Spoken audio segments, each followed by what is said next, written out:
COVID-19 has impacted just about everything, including the way we forecast the weather. Take a listen. The coronavirus pandemic has had some unusual consequences, including how we predict weather. Let's connect the dots. In the wake of this pandemic, airlines have cut thousands of flights as many people avoid traveling. But here is the problem. Weather forecasting models rely on those planes for information. Commercial flights aren't just ferrying passengers, they are also collecting temperature and wind data to help predict the weather. According to NPR, the National Weather Service uses more than 250 million measurements from aircraft each year. That information is then fed into weather computer models. By the end of March, that information collected from planes had been cut in half. But that doesn't mean we are flying blind.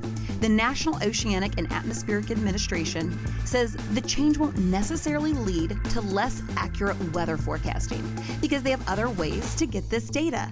In fact, they are relying on information from planes used from cargo and package delivery services, weather balloons, and satellites.